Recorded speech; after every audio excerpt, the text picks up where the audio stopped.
بسم الله الرحمن الرحيم الحمد لله رب العالمين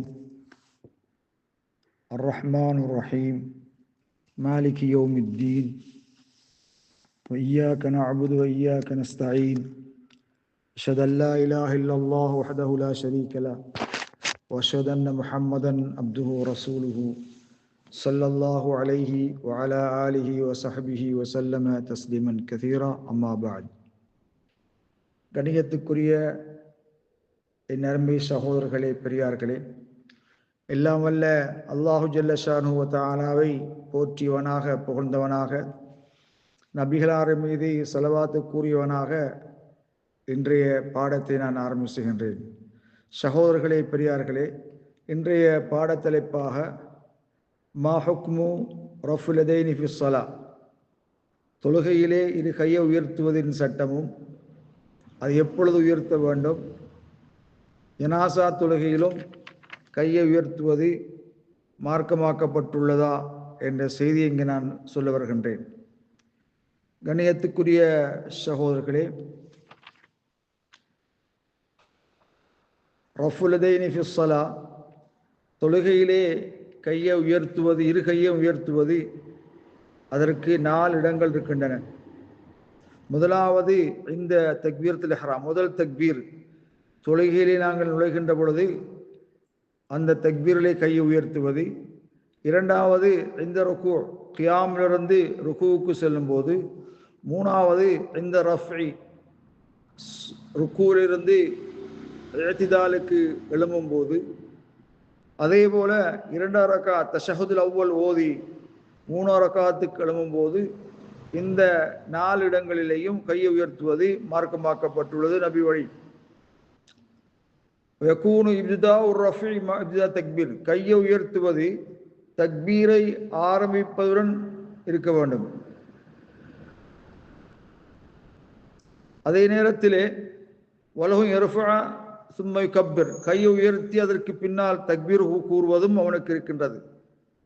அல்லது தக்பீர் கூறி பின்னர் கையை உயர்த்துவது, இந்த 3 சந்தர்ப்பங்களும் மார்க்கத்திலே அவனுக்கு வழங்கப்பட்டிருக்கிறது.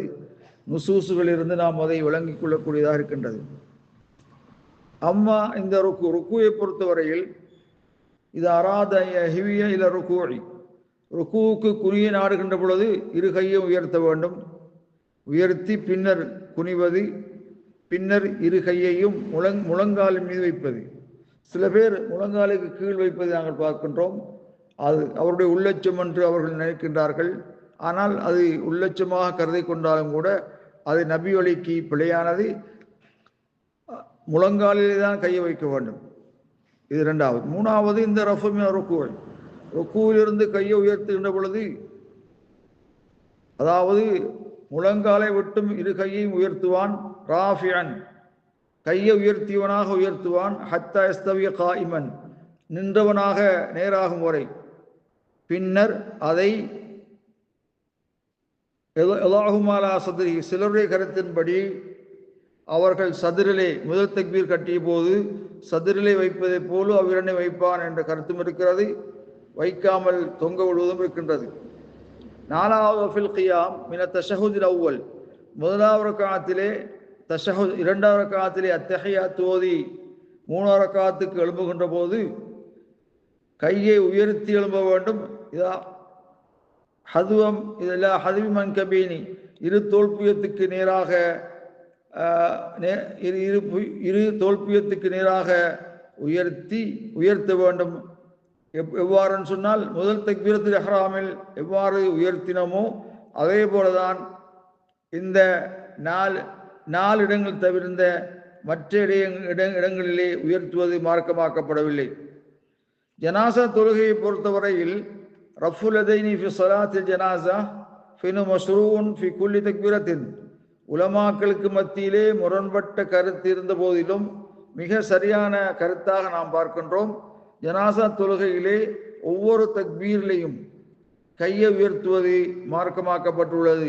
மஷ்ரூன் ஃபி குல்லி தக்பீரத்தின், ஒவ்வொரு தக்பீரிடத்திலேயும் கையை உயர்த்துவது மார்க்கமாக்கப்பட்டுள்ளது. வல்லாஹு அலம் பிஸ்ஸவாப்.